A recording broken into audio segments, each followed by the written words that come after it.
So this is the morning after the address of the president last night.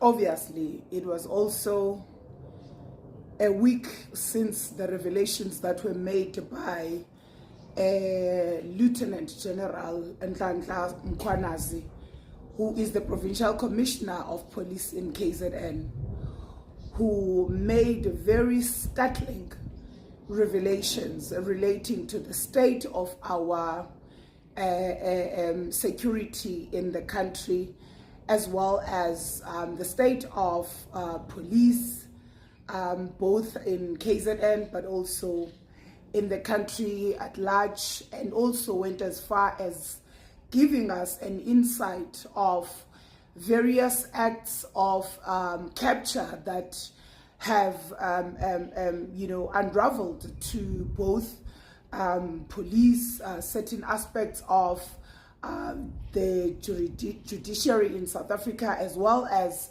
other aspects of the security cluster of our country.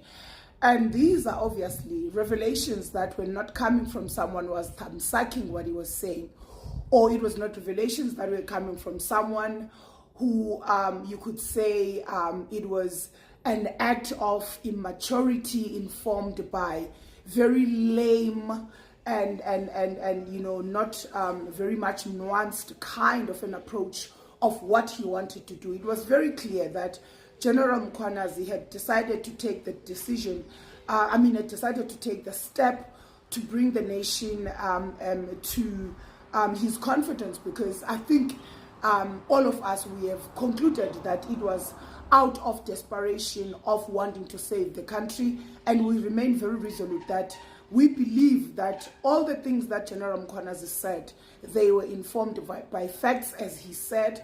But here is what I want to deal with. I want to deal with the announcement of the president last night, which obviously spoke of the new commission of inquiry that is going to be chaired by a retired judge that is going to be going to retirement, Judge Madlanga, and also what the address of the president confined itself in.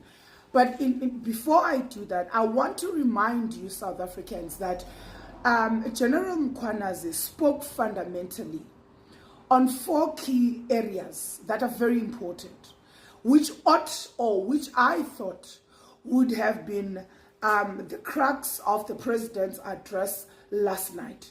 1, General Mkhwanazi speaks about the fact that there was a presidential decision, which was an executive authority, to institute or to place a political killings task team in KZN, which the current president, placed. That was the first thing. 2, it was the nefarious, dubious ways under which that political task team was disbanded, and authorities that were involved in its disbandment. That's the second aspect.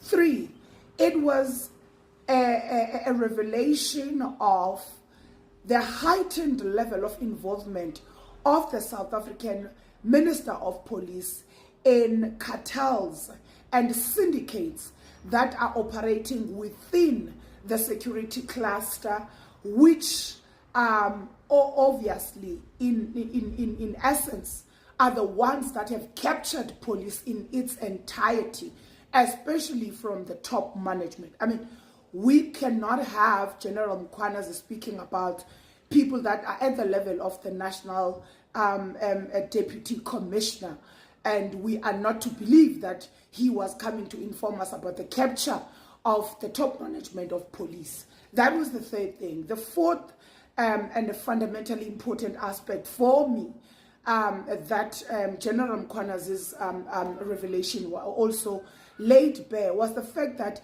there is a criminal syndicate that runs South African Police Service from wherever.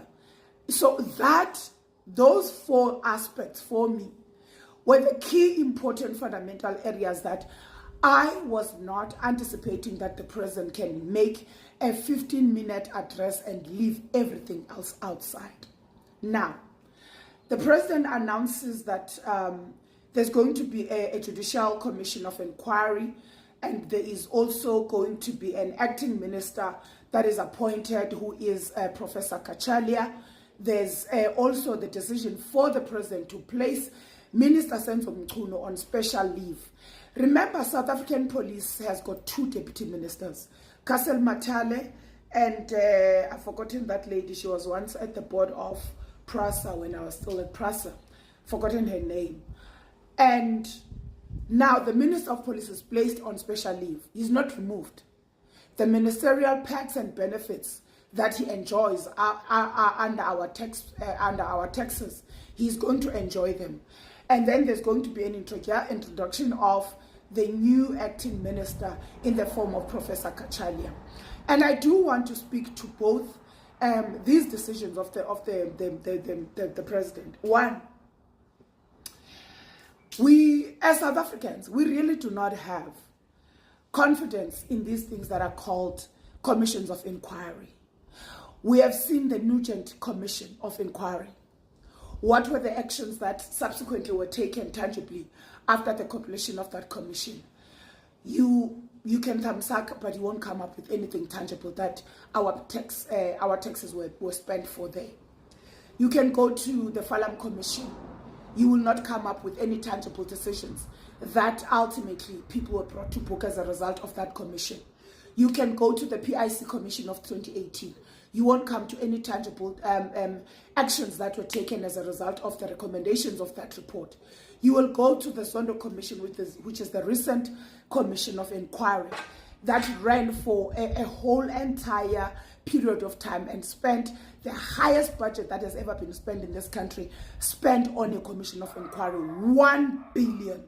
And to this day, all politicians, or most politicians, that were mentioned one way or the other to be on the wrong side of the law in Zondo Commission, all of them, they are bumping the streets. They've either been elevated into becoming ambassadors of South Africa in various countries, or they have been taken into senior positions in the cabinet. Some have been taken into various Chapter 9 institutions. Some are being touted to go into sitters and all that and all that. The worst thing, which is my beef with the Zondo Commission, is that even Chief Justice Zondo himself, after he left office, he said that the commission was an ill-spent money which have not done the country anything. He was at the helm of it at the time when he was in charge. Why couldn't he use his authority to say, this is the scope of this commission? This is what this commission is intended to achieve for the country. And I am not going to allow this commission with my name on it to be just used again as a cleaning mechanism for politicians to say they were cleared. No, he did not do that. But again, on the address of the president yesterday, here is what is missing for me. Why did the president not speak about the fact that, about facts relating to how he set up the presidential political killing tax team in KZN and how subsequently it got disbanded? Why did he not take the country into his confidence about that? That's the first thing. Secondly, why did the president not speak about the fact that he has got no intentions? Or why did the president not confirm, and unequivocally so, his confidence to Commissioner Mkhwanazi? Why did he not even acknowledge the act of bravery, patriotism, and a sense of endearment that General Mkhwanazi showed by his actions, by coming out in the open to speak to the country about these issues, because he wants the country to be fixed? Why did the president not speak about the fact that he's got full confidence in National Commissioner Fani Masemula? Or what is the president intending to do that he did not speak about? Because I feel as though the president yesterday, the only thing that he came out and did, he balanced his political factions in the ANC. And why are we also again having Professor Kachalia, who is again an ANC retiree, an ANC old cadre, who is coming back again through the back door as a retiree who is coming to enjoy our taxes? What is exactly being done in this country?